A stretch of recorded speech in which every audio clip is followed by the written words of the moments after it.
नमस्कार मंडळी. अवधूत चिंतन श्री गुरुदेव दत्त श्री स्वामी समर्थ महाराज की जय. स्वामी तुमच्या सर्व चांगल्या इच्छा पूर्ण करो हीच मी स्वामींच्या चरणी प्रार्थना करते आणि आजच्या व्हिडिओला सुरुवात करते.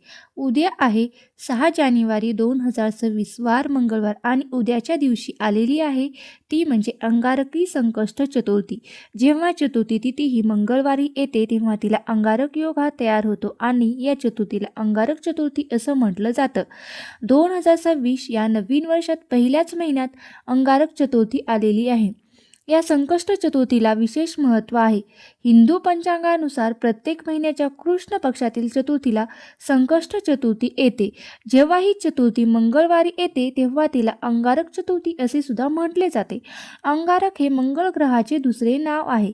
या दिवशी व्रत करणाऱ्या भक्तांच्या सर्व मनोकामना पूर्ण होतात असे मानले जाते की या चतुर्थी 21 संकष्ट चतुर्थी केल्याचं पुण्यसुद्धा आपल्याला मिळत असते. तसेच संकष्ट चतुर्थीचा उपवास रात्री चंद्रोदय पाहूनच करायचा असतो. चंद्राला अर्ध देऊनच सोडायचा असतो. या दिवशी गरजू लोकांना अन्न किंवा वस्त्रदान करणं सुद्धा अत्यंत शुभ मानलं गेलेलं आहे. मंगळ ग्रहाचा संबंध कर्जाशी संबंधित असतो, त्यामुळे अंगारकीचे व्रत केल्याने आपण कर्जमुक्त होतो असं सुद्धा म्हणलं गेलेलं आहे. तसेच नावाप्रमाणे ही चतुर्थी सर्व संकटाचे निवारण करणारी आहे. ज्याच्या कुंडलीतील मंगळ दोष आहे त्यांना या व्रतामुळे शांती मिळत असते. म्हणूनच या दिवशी व्रताला अनन्यसाधारण महत्त्व दिलं गेलेलं आहे. हे जे व्रत अगदी लहान मुलापासून ते मोठ्यांपर्यंत सर्वजण करतात.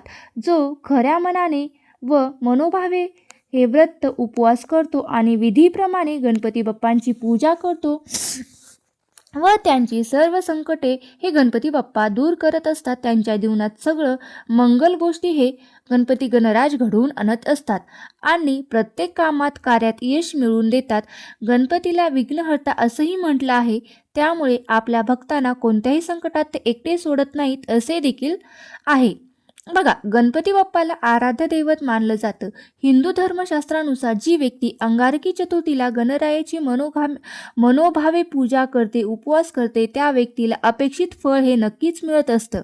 या चतुर्थीच्या दिवशी चंद्राची पूजा करण्याची परंपरा आहे. चंद्राची पूजा केल्याशिवाय हे व्रत अपूर्ण मानलं गेलेलं आहे. म्हणूनच संकष्ट चतुर्थीला आपल्याला रात्री चंद्राची पूजा करूनच हे व्रत सोडायचं आहे.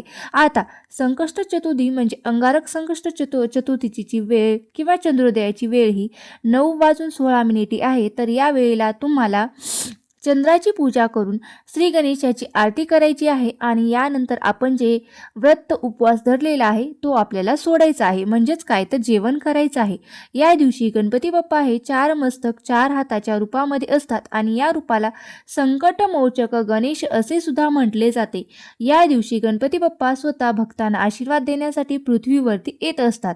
त्यामुळे वातावरणामध्ये सकारात्मक लहरी, गणेश तत्व व इतर दिवसाच्या तुलनेमध्ये हे खूप जास्त प्रमाणामध्ये जागृत असते आणि त्यामुळे या दिवशी काही प्रभावी उपाय जर केले तर त्या उपायांचं आपल्याला शीघ्र हे फळ मिळत असतं. आणि म्हणूनच आज या व्हिडिओमध्ये आपण अतिशय प्रभावी असा उपाय पाहणार आहोत. बघा, उद्या मंगळवार आहे आणि अंगारक चतुर्थी संध्याकाळी कापुरासोबत जाळा. ही एक वस्तू घरातील भांडणे, वास्तुदोष, पितृदोष, नजरबाधा, सतत 7 पिढ्यांचे दारिद्र्य नष्ट होऊन घराची, मुलांची, पतीची प्रगती, भरभराट होईल. घरात अखंड लक्ष्मी नांदेल. कुटुंबावर कधीच वाईट संकट विघ्न येणार नाही. तसेच तर अशी कोणती वस्तू आहे जी संध्याकाळी आपल्याला कापरासोबत जाळायची आहे. बघा, आणि कोणत्या वेळेत हा आपल्याला उपाय करायचा आहे अशी जे आपण पाहणार आहोत. बघा, त्यामुळे तुम्ही हा व्हिडिओ स्किप न करता शेवटपर्यंत पहा. बघा, आपण आता व्हिडिओला सुरुवात करू. त्याआधी आपण गणपती बाप्पांचा आशीर्वाद घेऊ आणि तुम्ही कमेंट बॉक्समध्ये श्री गणपती नमः लिहायला विसरू नका किंवा गणपती बाप्पा मोरया हे लिहायला विसरू नका. तर उपाय काय आहे तर उद्या संकष्ट चतुर्थीला संध्याकाळी करायचा आहे. संध्याकाळी तुम्ही 5 वाजल्यानंतर ते रात्री 12 वाजेपर्यंत कधीही करू शकतात, कारण संपूर्ण दिवसभर आणि रात्रभर हा चतुर्थीचा शुभ मुहूर्त आहे तो असणार आहे. परंतु अगदीच तुम्हाला शक्य असेल तर तुम्ही हा उपाय सायंकाळी 5 वाजल्यापासून ते 9:30 वाजेपर्यंत करण्याचा जास्तीत जास्त प्रयत्न करा. कारण या वेळेला आपल्या घरामध्ये लक्ष्मी येते असं तिन्ही सांजेची वेळ असते त्यामुळे वातावरणामध्ये सकारात्मक लहरी खूप जास्त प्रमाणामध्ये ॲक्टिव्ह असतात किंवा सक्रिय असतात. म्हणून या वेळेमध्ये तुम्ही हा उपाय जर केलात तर या उपायाचा आपल्याला खूप अधिक पटीने फळसुद्धा प्राप्त होतं. अंगारकी संकष्ट चतुर्थीला गणपती बाप्पांची पूजा व्रत उपाय करण्याचे विशेष महत्त्व आहे. तसेच धार्मिक मान्यतेनुसार या दिवशी व्रत केल्याने गणपती बाप्पांची कृपाही आपल्यावर होते, त्यांचा कृपा आशीर्वाद आपल्यावर राहतो आणि त्यांची आपण मनोभावे प्रार्थना पूजा केल्यामुळे आपल्या इच्छासुद्धा पूर्ण होतात. तसेच गणपतीला संकटनाशक असं सुद्धा म्हटलं आहे. या दिवशी संकटनाशक गणेश रूपाची पूजा केली जाते. कोणत्याही प्रकारचे संकट आल्यास बाप्पांची पूजा केल्याने संकटापासून मुक्ती मिळते असं सुद्धा मानलं गेलेलं आहे. तसेच गणपतीला बुद्धीची देवता सुद्धा मानल्याने या दिवशी विद्यार्थ्यांनी गणेशाची पूजा आणि दर्शन घेतल्याने त्यांना ज्ञान बुद्धी मिळते असं देखील आहे. त्यामुळे तुमच्या घरामध्ये जर लहान मुलं असेल, शिक्षण घेणारी मुलं असेल तर त्यांनी आवर्जून या दिवशी गणपती बाप्पांना 21 दुर्वा अर्पण करायच्या आहेत आणि त्यांची शैक्षणिक प्रगती होण्यासाठी आपण त्यांना मनोभावे गणपती बाप्पांना प्रार्थना करायला सांगायची आहे. प्रत्येक महिन्यामध्ये ही संकष्ट चतुर्थी येत असते, पण प्रत्येक चतुर्थीचं महत्त्व हे देखील वेगवेगळं आहे. अंगारक चतुर्थी ही खूप महत्त्वाची तिथी मानली जाते आणि म्हणूनच या दिवशी प्रत्येकाने गणपती बाप्पांची पूजा करावी असे आपल्या धर्मशास्त्रामध्ये सुद्धा सांगितले आहे. या दिवशी जी व्यक्ती भक्तिभावाने गणपती बाप्पांची पूजा करते आणि जी हा उपाय करते त्या व्यक्तीच्या आयुष्यातील सर्व समस्या संकटे हे नष्ट होत असतात आणि म्हणून तुम्ही तुमच्या घरामध्ये सतत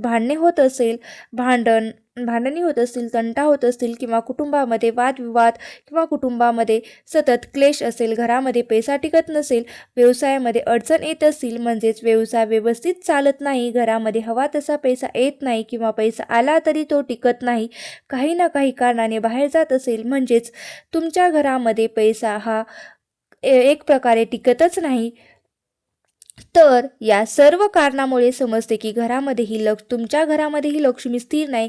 जेव्हा आपल्या घरामध्ये काही दोष निर्माण होतात किंवा काही नकारात्मक ऊर्जा असते किंवा आपल्या घराला कोणाची नजर लागलेली असते तेव्हा तर आपल्याला काय करायचं किंवा आपल्या घरामध्ये यासारख्या जर समस्या येत असतील तर तसेच तुमच्या घरातील मुलांची प्रगती होत नसेल, मुलांना अभ्यास करावासा वाटत नसेल, मुलं जो काही अभ्यास करतात तो त्यांच्या लक्षात राहत नाही, तर तुम्ही हा आवर्जून उपाय करा. उपाय आपल्याला काय आहे तर घरात केल्याने श्री गणेशाच्या कृपेने घरातील सर्व संकट, अडचणी, दुःख नाहीसे होतात आणि आपल्या घराची भरभरून प्रगती होते. घरातील आजारपण जे आहे ते सुद्धा निघून जातं, कारण काही दिवसांचे महत्त्व खूप जास्त असतं. आपल्या पूर्ण प्रगतीवर या गोष्टी खूप परिणाम करतात आणि त्यामुळे पहा, अंगारक चतुर्थीच्या दिवशी केलेले उपाय हे कधीच वाया जात नाहीत. म्हणून या दिवशी आपण काही खास उपाय जर केले तर नक्कीच आपल्याला आयुष्यामध्ये सकारात्मक बदल हे झालेले तुम्हाला नक्कीच जाणवतील. बघा, हा उपाय सायंकाळी करायचा आहे. उपाय करण्या अगोदर सर्वप्रथम तुम्हाला तुमच्या देवघरासमोर एक दिवा प्रज्वलित करायचा आहे किंवा लावायचा आहे. आता धूप, दीप, अगरबत्ती लावायची आहे आणि यानंतर या उपायाला आपल्याला सुरुवात करायची आहे. उपाय करण्यासाठी तुम्हाला एक प्लेट घ्यायची आहे आणि त्या प्लेटमध्ये तुम्हाला एक खोबऱ्याची वाटी घ्यायची आहे, म्हणजे अख्खा खोबऱ्याची वाटी घ्यायची आहे आणि जर तुमच्याकडे खोबऱ्याची वाटी नसेल तर तुम्ही एक खोबऱ्याचा तुकडा घेतला तरीही चालेल, पण शक्यतो खोबऱ्याची वाटी घ्या. यानंतर या खोबऱ्याच्या वाटीमध्ये जो पांढरा भाग असतो त्या वाटीमध्ये तुम्हाला 2 भीमसेनी कापराच्या वड्या ठेवायच्या आहेत. भीमसेनी कापूर नसेल तर तुम्ही साधा कापूर घेतला तरीही चालेल आणि या कापरासोबतच आपल्याला 2 अखंड फुलांच्या लवंगा या ठेवायच्या आहेत. ज्याला फुलं असेल अशा 2 लवंगा ठेवायच्या आहेत. त्याचबरोबर एक वेलची आणि एक तमालपत्र, एक कापूर सोबत ठेवायचा आहे. यानंतर काय करायचं आहे तर यानंतर आपल्याला हा जो कापूर आहे तो आपल्याला आपल्या देवघरासमोर प्रज्वलित करायचा आहे म्हणजेच काय तर जाळायचा आहे आणि तुम्हाला ओम भ्रीम विघ्नहर्ताय नमः, ओम विघ्नहर्ताय नमः, ओम श्रीम विघ्नहर्ताय नमः या मंत्राचा जप करायचा आहे. जोपर्यंत हा कापूर जळत आहे तोपर्यंत तुम्हाला या मंत्राचा जप करायचा आहे. हा उपाय करून झाल्यानंतर ती वाटी तसेच तुम्हाला देवघरासमोर ठेवायची आहे. दुसऱ्या दिवशी सकाळी तुम्ही ती वाटी उचलून निर्मल्यामध्ये टाकायची आहे. ती खोबऱ्याची वाटी जी आहे तर त्या घरामध्ये कोणीही खायची नाही. त्या वाटीमध्ये आपल्या घरात असणारी नकारात्मक जी ऊर्जा आहे तर ती आकर्षित झालेली असते. त्यामुळे ती वाटी न खाता तुम्हाला निर्मल्यामध्ये टाकून द्यायची आहे. तर अशा पद्धतीने तुम्ही हा साधा छोटासा उपाय आहे तो तुम्हाला अंगारकी चतुर्थीला आवर्जून करायचे आहे. बघा, बऱ्याच जणांना हा उपाय केला आहे आणि बऱ्याच जणांना याचा अनुभव सुद्धा आलेला आहे. अतिशय प्रभावी आणि सात्विक असा हा उपाय आहे. तर नक्की तुम्ही करून बघा. तुम्हाला तुमच्या घरामध्ये नक्कीच चांगले फरक झालेले जाणवतील.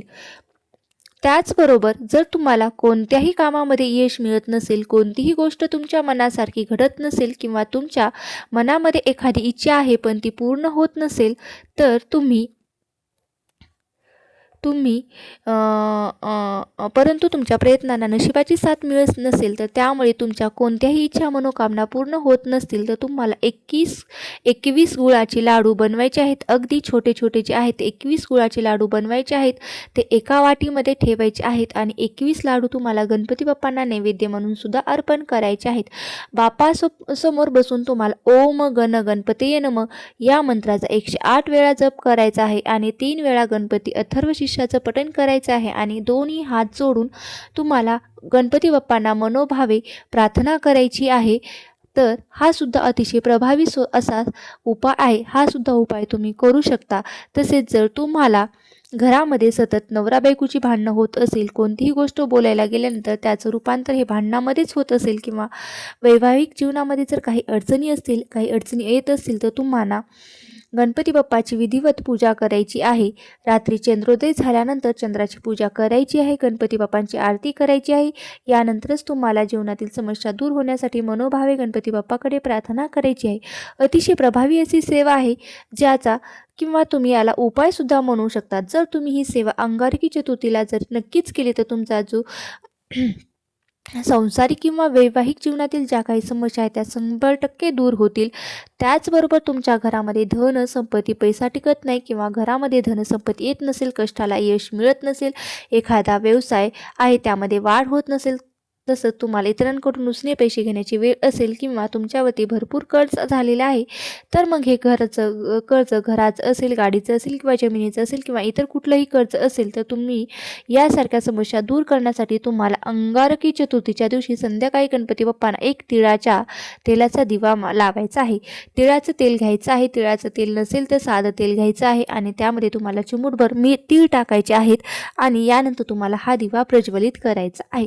दिव्यामध्ये तुम्हाला 2 लवंग सुद्धा टाकायचे आहेत. त्यानंतर तुम्हाला गणपती बाप्पांची पूजा करायची आहे आणि ओम विघ्नेश्वराय नमः या मंत्राचा 108 वेळा जप करायचा आहे. असे केल्याने तुम्हाला खूप चांगलं फळ मिळतं.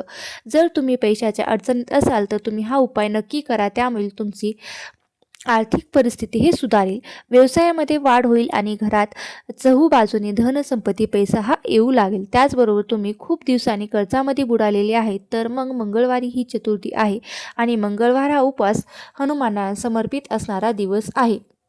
म्हणून तुम्हाला काय करायचं आहे की हनुमानाच्या मंदिरामध्ये जाऊन तुम्हाला ऋणमोचक स्तोत्र याचं सुद्धा तुम्हाला पठण करायचं आहे. मंदिरामधून जाऊन शक्य नसेल तर तुम्ही घरच्या घरी सुद्धा हे स्तोत्र पठण करू शकतात. हा उपाय केल्याने सुद्धा तुमचे कर्ज कमी होईल आणि पैशाच्या समस्या ह्या हळूहळू दूर होतील. या मंगळवारी म्हणजेच अंगारकी चतुर्थीला ऋणमोचक स्तोत्र वाचल्याने तुमच्या घरात सुख समृद्धी नांदेल आणि घरातील जी नकारात्मक ऊर्जा आहे ती सुद्धा दूर होईल. तुम्ही विघ्नहर्ता गणेश स्तोत्र देखील वाचू शकता. यामुळे तुमच्या जीवनातील सर्व अडचणी दूर होतील. त्याचबरोबर भरपूर दिवसापासून तुमचं एखादं रखडलेलं जर काम असेल तर ते सुद्धा तुमचं मार्गी लागेल किंवा तुम्हाला कोणत्याही कामामध्ये यश मिळत नसेल, तर तुम्ही एक लाल रंगाच्या कपड्यात एक मूठभर लाल मसूर डाळ ठेवायची आहे, तांब्याची नाणी आणि एक गुळाचा खडा ठेवायचा आहे. तांब्याचे नाणे नसेल तर तुम्ही साधं 1 रुपयाचं नाणं ठेवलं तरीही चालतं. यानंतर तुम्हाला त्याची एक पोटली तयार करायची आहे. ही पोटली गणपती बाप्पासमोर तुम्हाला ठेवून द्यायची आहे. गणपती बाप्पांची आणि पोटलीची पूजा करायची आहे आणि नंतर रखडलेली कामे पूर्ण होण्यासाठी, प्रत्येक कामात यश मिळण्यासाठी मनोभावे प्रार्थना करायची आहे आणि ही पोटली तुम्हाला वाहत्या नदीमध्ये विसर्जित करायची आहे. तसेच हा उपाय केल्याने तुमचा मंगळ दोषाचा प्रभाव सुद्धा कमी होतो आणि तुम्हाला तुमच्या कामात यश मिळू लागते, तुमचा व्यवसाय वाढतो व रखडलेली कामे सुद्धा मार्गी लागतात. तर असे काही प्रभावी उपाय आहेत जे आपल्याला अंगारकी चतुर्थीला हे आवर्जून करायचे आहेत. तर हे जे उपाय आहेत ते अतिशय सात्विक आणि प्रभावी उपाय आहेत, त्यामुळे तुम्हाला नक्कीच त्याचा तुमच्या आयुष्यामध्ये खूप चांगले परिणाम दिसून येतील. तर तुम्हाला हा व्हिडिओ आवडला असेल किंवा व्हिडिओची माहिती तुम्हाला उपयुक्त वाटली असेल तर व्हिडिओला एक लाईक करा आणि कमेंट बॉक्समध्ये तुम्हाला माहिती आवडली असेल तर नक्की मला शेअर करा आणि असेच नवनवीन व्हिडिओ पाहण्यासाठी माझ्या चॅनलला सबस्क्राईब करून ठेवा, जेणेकरून तुम्हाला नवीन नवीन माहिती मिळेल. श्री स्वामी समर्थ. जय जय स्वामी समर्थ. धन्यवाद. श्री स्वामी समर्थ. जय जय स्वामी समर्थ.